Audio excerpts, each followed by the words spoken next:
betapa bertegas dia bilang, kita ambil kamu. Saya pun tidak terfikir saya jadi ketua menteri. Sayalah ketua menteri yang paling sukar.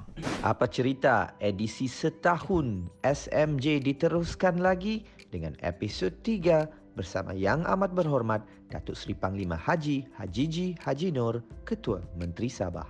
Saya dapat memperkenalkan satu hala tuju kerajaan yang dipanggil hala tuju Sabah Maju Jaya. Jadi kita perkenalkan, dan itulah sekarang di kalangan anak-anak muda apa semua, slogan ini bukan baru.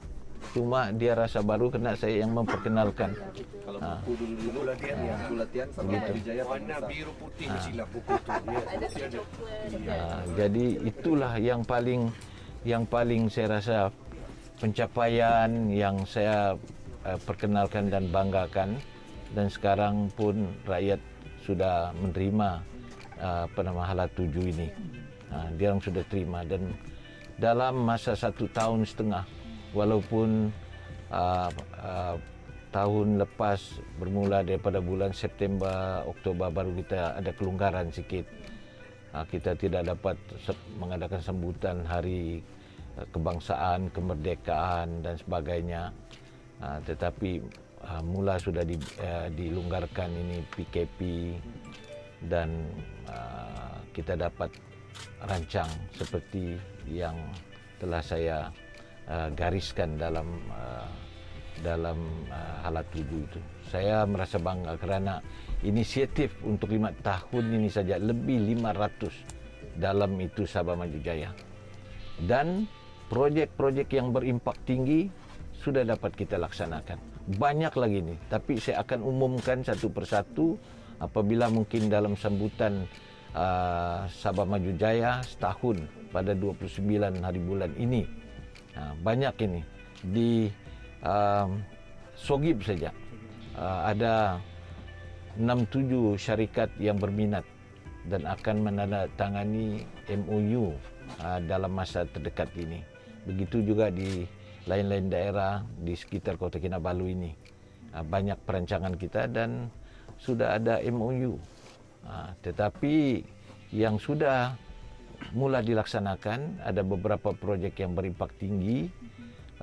Di KKIP ada 2 dan 1 dalam sektor pertanian di Paitan, Beluran, tanaman kelapa, dan ada lagi 1 yang sudah kita luluskan ialah tanaman herba perubatan di Ranau, dan banyak lagi yang kerana dalam fikiran saya kita kena bangunkan Sabah ini dengan mewujudkan pelaburan-pelaburan yang boleh create employment, yang boleh mewujudkan pekerjaan. Kalau tidak, kita asik politik, gaduh sana gaduh sini, rakyat kita akan susah, miskin. Jadi saya sudah nampak ini, berpuluh ribu rakyat kita atau lepasan universiti bekerja di luar Sabah. Jadi kita kena cari jalan. Satu investment begitu dia bawa pekerjaan, ada yang 1-2 ribu, ada yang 3-4 ribu.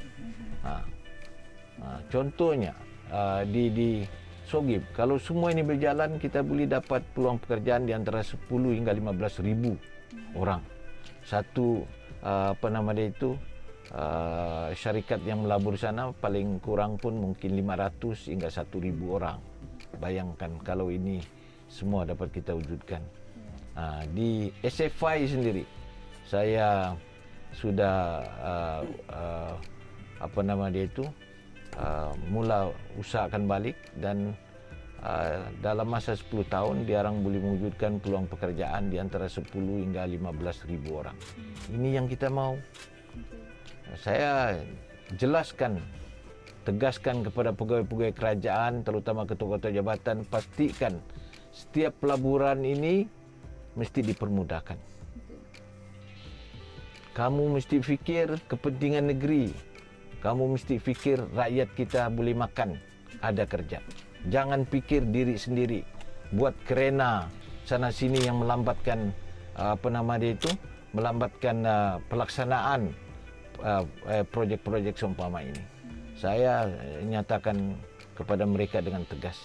Kalau mereka tidak akur dengan arahan kita, kita akan ambil tindakan kepada mereka. Karena bagi saya yang penting rakyat mesti makan, mesti ada kerja.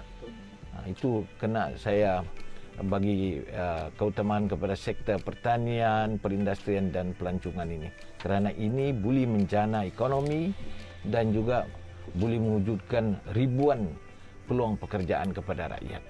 Dan akhir sekali lah kan, sebenarnya ni kita minta pesanan daripada Datuk sendiri lah untuk mereka di luar sana, kerana hala tuju pelan hala tuju Sabah Maju Jaya dapat kita dapat berkongsi idea menerusi laman web Sabah Maju Jaya ni. Jadi kata-kata daripada itu, dan saya sebenarnya ni teringin sangat sebenarnya Datuk Seri mendengar kata-kata Datuk Seri mungkin dalam bahasa Melayu dan selepas ni mungkin dalam bahasa Bajau. Saya dengar Datuk cakap Bajau depan-depan ni kan. Saya menyanyi. Ini lain payment menyanyi. Kita kena fokus ni. Saya betul-betul teringin lah. Saya tak faham bahasa Bajau sangat. Jadi ini mungkin peluang kita. Don't worry. Link sama terhati. Mangan. Tidak, saya harapan saya itu satu saja. Kita kena bersatu hatilah. Bersatu padu sebagai rakyat Sabah. Kita ini sudah terlampau memikirkan sangat politik juga, tapi kita kena bersatu jugalah untuk memastikan Sabah ini akan maju di masa akan datang. Semua rakyat Sabah akan ada harapan, ada peluang untuk menikmati pembangunan di Sabah. Ada orang bilang pekerjaan dan juga ada harapan untuk anak-anak diorang sebagai rakyat Malaysia di Sabah. Itu perlu kita lakukan bersama. Nah, ini tidak boleh dilakukan oleh saya satu orang, karena itulah saya pilih ini Sabah Maju Jaya di jatah negeri itu milik semua. Milik rakyat. Bukan milik saya. Jadi itulah harapan saya. Dia orang mesti menghayati betul-betul itu slogan Sabah Maju Jaya itu. Nah, jadi sama-sama kita berbangga, Sabah begitu. Saya ini sebagai ketua menteri, dia sementara saja. Orang bilang sampai masa saya berhenti juga dari politik dan sebagai ketua menteri. Tapi jalan hala tuju itu saya sudah lakar dan buat supaya kita dapat menikmati apa yang sepatutnya. Setelah kita mencapai kemerdekaan, rakyat mau ada makanan di atas meja mereka. Itu sih harapan saya. Kalau sebahagian saja yang hidup mungkin senang lenang, lain susah cari duit, cari pekerjaan, jadi kita akan timpang juga. Jadi itulah harapan saya supaya rakyat menyokong penambah itu hala tuju Sabah Maju Jaya ini. Itu saja. Jatah tidak pernah berubah. Ya. Berubah. Sabah akan sentiasa. Ya. Kan? Jadi Nanti kau. kalau Bajau bilang alap bana. Dapat sikit okey lah. Kira itu. Untuk bekalan saya. Penting makannya mangan. Mangannya mangan asal je kurung-kurung. Okey, Datuk Seri, terima kasih banyak.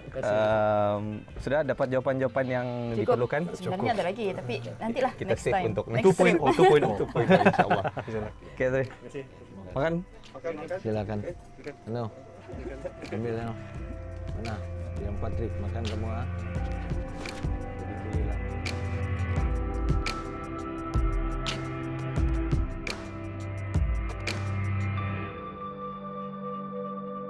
Harapan saya itu satu saja. Bersatu padu sebagai rakyat Sabah. Kita kena bersatu hatilah. Sabah ini akan maju di masa akan datang.